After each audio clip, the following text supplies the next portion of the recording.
Umat Muslim menganggap bahwa Muhammad adalah seorang nabi agung, tetapi Muhammad sendiri menyatakan, "Aku hanya manusia biasa seperti kamu." Ini terdapat dalam Quran Surah 18 ayat 110 dan Surah 41 ayat 6. Al-Quran memberikan lebih banyak keistimewaan kepada Muhammad dan sedikit kewajiban. Allah yang memberikan kepada Muhammad banyak istri dan gundik, sedangkan bagi kaum muslim, hak untuk menikah maksimal hanya 4 istri. Muhammad berhubungan dengan lebih dari 30 wanita, namun dikatakan bahwa dia menikah secara sah hanya dengan 22 wanita. Di antara pengiringnya, 6 wanita di antaranya telah menawarkan diri kepada sang nabi, namun hanya 4 yang diinginkan. Lihat referensi Al-Sirah Al-Halabiyah oleh Al-Halabi, halaman 417.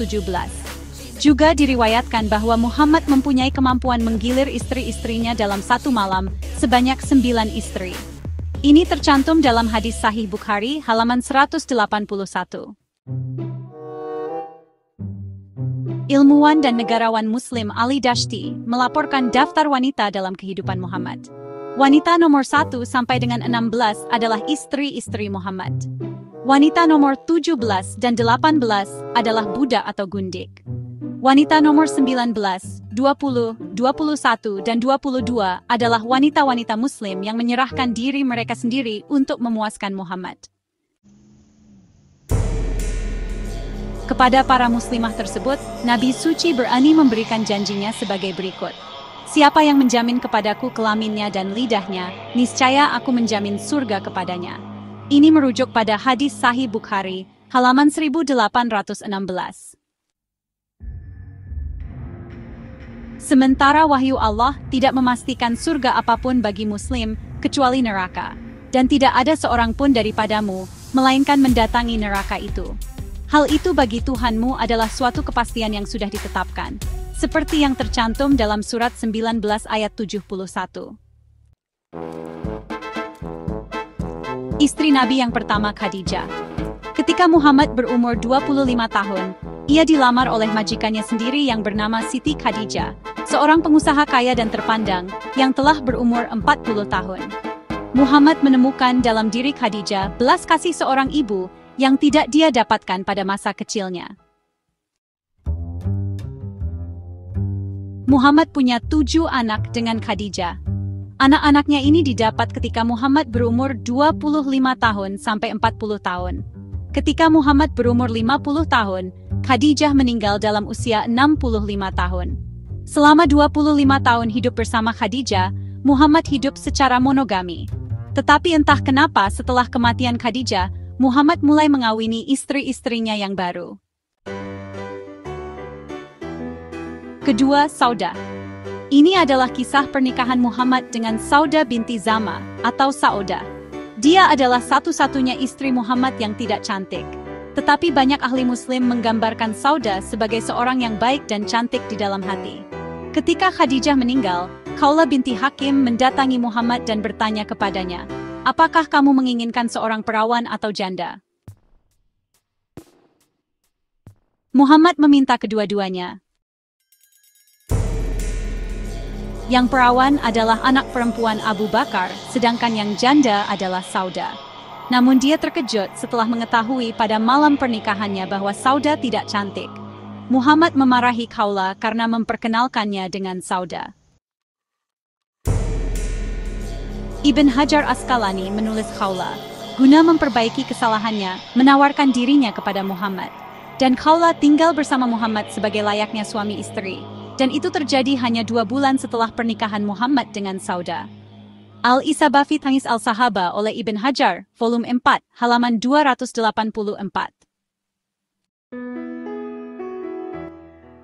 Togama istri kesayangan. Muhammad meminang Aisyah binti Abu Bakar.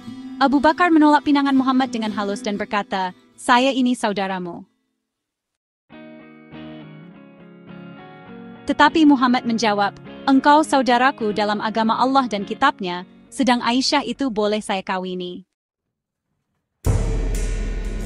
Dalam Bukhari jilid 7, kitab 62, nomor 16, disebutkan bahwa terhadap Aisyah kecil, Muhammad berkata dengan kata-kata rayuan, "Saya melihatmu dalam mimpi, membawa malaikat kepada saya dalam kerudung kain sutra.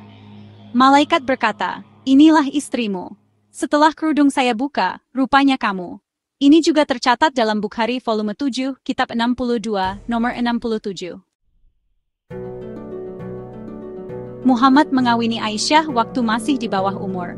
Saat itu, Muhammad sudah berumur 51 tahun, sedangkan Aisyah baru berumur 6 tahun.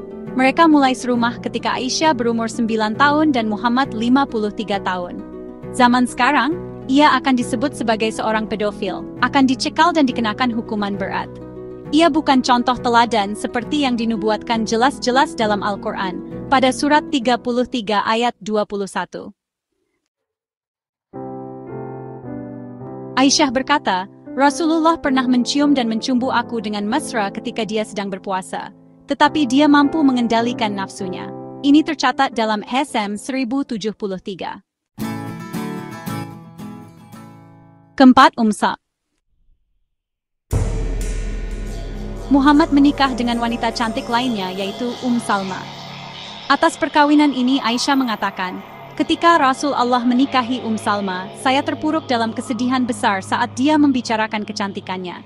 Namun ketika saya melihatnya, saya melihat apa yang dia gambarkan." Referensi buku The Wives of the Prophet oleh bin Al-Shati, halaman 137. Salma adalah anak dari saudara perempuan Uthman bin Affan yang merupakan khalifah ketiga. Muhammad pertama kali melihat Salma di rumah Uthman lalu mengingininya. 24 jam kemudian, Nabi memerintahkan suami Salma, yang bernama Ghassan bin Mughirah, untuk membawa bendera di depan pada pertempuran berikutnya. Ghassan melakukannya, dan dia tewas dalam pertempuran itu. Keesokan harinya sang Nabi besar itu menikahi Salma. Ulama Muslim mengatakan, perkawinan antara Muhammad dan Salma adalah belas kasihan sang Nabi kepada jandanya Ghassan bin Mughirah. Kelima, Zainab binti Jahsy. Khadijah, istri pertama Muhammad, membeli seorang budak bernama Zaid ibn Haritha, yang kemudian diberikan kepada suaminya untuk menjadi pelayannya. Setelah Muhammad mendapat panggilan kenabian, dia membebaskan Zaid dan mengadopsinya sebagai anak di muka umum, di mana dia berkata, "Zaid adalah anakku, saya mewarisinya dan dia mewarisiku." Sejak itu Zaid dikenal dengan sebutan Zaid bin Muhammad, yang kemudian menikah dengan Zainab binti Jahsh. Muhammadlah yang menikahkan keduanya atas nama Allah, sesuai surat 33 ayat 36. Zainab terkenal dengan kecantikannya yang bahenol. Suatu hari, Muhammad mengunjungi anak angkatnya, yaitu Zaid. Ketika dia memasuki rumah, Zaid sedang tidak ada di rumah. Tetapi Muhammad melihat Zainab setengah telanjang di balik tirai ketika sedang berpakaian.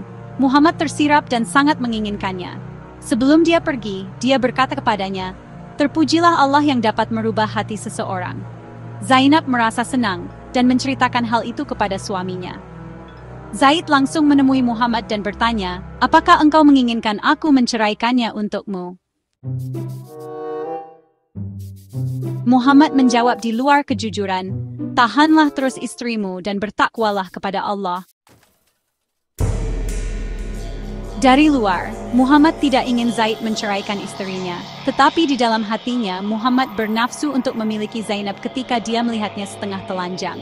Ini tercatat dalam Al-Kashaf oleh Al-Zamkhashri, volume 3, halaman 54. Kinem Juwariyah. Aisyah, yang dikenal sebagai ibu orang beriman, mengkisahkan bahwa Juwariyah adalah tawanan wanita yang paling cantik dari Yahudi Bani Mustalik, berumur 20 tahun. Mulanya ketika Muhammad membagi-bagi jarahan dan tawanan, Juwariyah jatuh ke tangan Thabit bin Qais.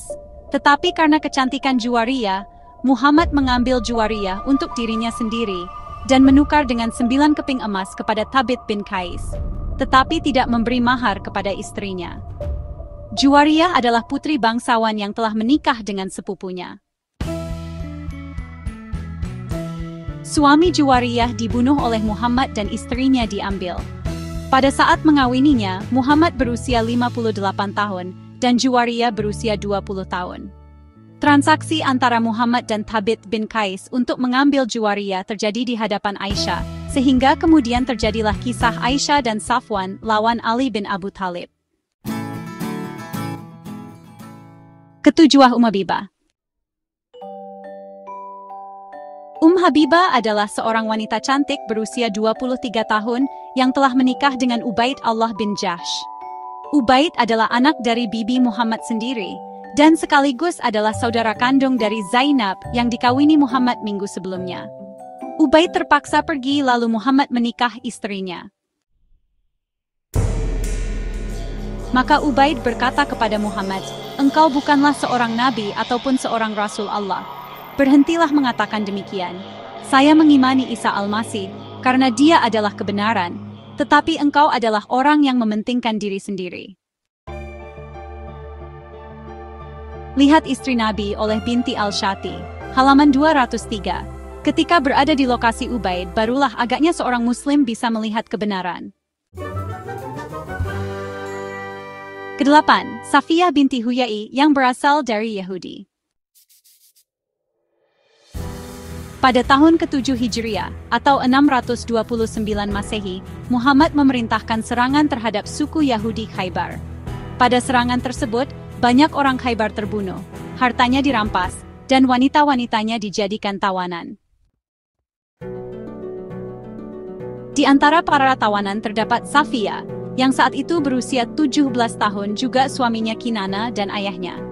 Dihya Al-Kalbi mengambil Safiyah, tetapi Muhammad lagi-lagi menukar Safiyah dengan dua saudara sepupu Safiyah kepada Dihya. Muhammad memerintahkan ayahnya dibunuh, suaminya disiksa untuk menunjukkan hartanya dan akhirnya dibunuh.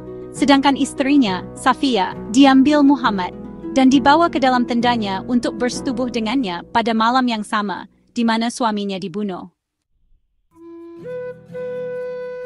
Ketika Muhammad menikahinya, Safiyah baru berumur 17 tahun dan masih dalam bulan pertama pernikahannya dengan Kinana, sedangkan Muhammad berumur 59 tahun. 3 tahun kemudian, Muhammad meninggal dunia dan Safiyah menjadi janda untuk kedua kalinya. Tetapi sesuai dengan sunnah Rasul, Safiyah tidak boleh kawin lagi. Umat Muslim membela dengan mengatakan bahwa Muhammad menikahi para janda hanya sebagai simbol memuliakan para janda, karena suami-suami mereka gugur dalam pertempuran. Dikatakan, pernikahan dengan para janda adalah untuk menaikkan citra para janda di mata masyarakat waktu itu, jadi bukan untuk alasan nafsu birahi. Tetapi marilah kita renungkan, memaksa tawanan perempuan menjadi istrinya setelah suaminya disiksa dan dibunuh, bukan janda dari prajuritnya yang gugur, dan merebut dari tangan sahabatnya yang siap menikahinya, dan ditukarkan dengan perempuan lain semaunya. Apakah semuanya itu menaikkan citra perempuan atau sebaliknya merendahkan citra perempuan? Bahkan apakah itu menaikkan citra Muhammad sendiri sebagai Nabi Allah yang dikatakan murah hati menolong para janda? Muslim hanya mendustai dirinya demi melindungi dusta nabinya. Kesembilan, Munah binti Harits. Kaum Muslim mengetahui bahwa selama musim haji atau Al-Hajj, pernikahan dilarang, seperti yang disebutkan dalam Al-Baqarah 2 ayat 197. Namun, Muhammad justru menikahi Maimunah bint Al-Harith pada saat musim haji. Maimunah sedang berada di atas untanya, tetapi ketika dia melihat sang Nabi, dia menjatuhkan dirinya di hadapannya dan berkata kepadanya bahwa unta dan semua yang di atasnya adalah milik Nabi. Muhammad mengingatkan dia bahwa mereka tengah dalam musim haji, namun Maimunah menjawab bahwa dia tidak ingin menunggu. Sorenya pada hari yang sama, sang Nabi mendapat solusinya dan berkata kepadanya, sebuah ayat diturunkan kepadaku. Dan perempuan mukmin yang menyerahkan dirinya kepada Nabi, kalau Nabi mau mengawininya sebagai pengkhususan bagimu, bukan untuk semua orang mukmin supaya tidak menjadi kesempitan bagimu. Itu terdapat dalam Qiyas 33 ayat 50. Muhammad tidak dapat menunggu lebih lama lagi sampai berakhirnya musim haji. Paman Nabi yaitu Al-Abbas, segera meresmikan pernikahan itu, walau ia pernah mengomentari bahwa Muhammad sedang dalam pakaian haji. Ke-10 Maria atau Maryam yang beragama Kristen. Muhammad mengutus Amr bin Al-Az membawa surat kepada Al-Muqawqis, penguasa Mesir, dan memerintahkan untuk memeluk Islam. Mengetahui kelemahan Muhammad, agar tidak berisiko, dia memberikan hadiah kepada Muhammad 2 orang saudara perempuannya yang sangat cantik. Salah satunya Maryam. Jika bukan karena sebuah ayat Al-Quran yang turun sebelumnya, yang melarang menikahi 2 orang perempuan bersaudara, Muhammad mungkin akan menikahi keduanya. Tetapi ayah mertua Muhammad yaitu Umar menegurnya dan memberikan nasihat. Muhammad puas dengan Maryam, menghabiskan banyak waktu siang dan malam dengannya. Suatu kali Maryam ingin bertemu Muhammad, jadi dia pergi ke rumah istrinya Hafsah putri Umar, yang waktu itu tidak ada di rumah. Ketika Hafsah tiba-tiba pulang, dia menemukan Muhammad sedang berhubungan intim dengan Maryam di tempat tidurnya sendiri. Dia memprotes Muhammad, "Di dalam rumahku dan di atas tempat tidurku dan pada hari yang ditentukan untukku." Nabi yang menerima perwahyuan Allah berkata, "Rahasiakanlah dan jangan katakan kepada siapapun. Jangan katakan kepada Aisyah." Karena dia sangat takut terhadap Aisyah. Dia menambahkan, "Saya tidak akan menyentuh Maryam lagi. Dan saya menyatakan kepada Anda dan ayahmu serta ayah Aisyah, bahwa mereka akan memimpin bangsaku setelah aku. Saya serahkan itu kepada mereka."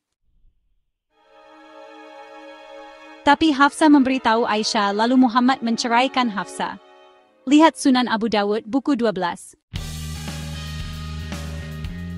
Maryam adalah satu-satunya wanita yang melahirkan anak laki-laki bagi Muhammad ketika ia berumur 60 tahun, yang diberi nama Ibrahim. Walaupun Maryam lebih cantik dari istri-istri lainnya dan memuaskan Muhammad, namun ia tidak bisa dinikahi sebagai istri sah, karena Maryam sendiri tidak mau masuk Islam untuk menjadi barisan the mother of believers. Ini tentu mengherankan jikalau keteladanan Muhammad meyakinkan Maryam. Akan tetapi, Maryam memilih tetap tegar dengan agama dan juru selamat yang diyakininya.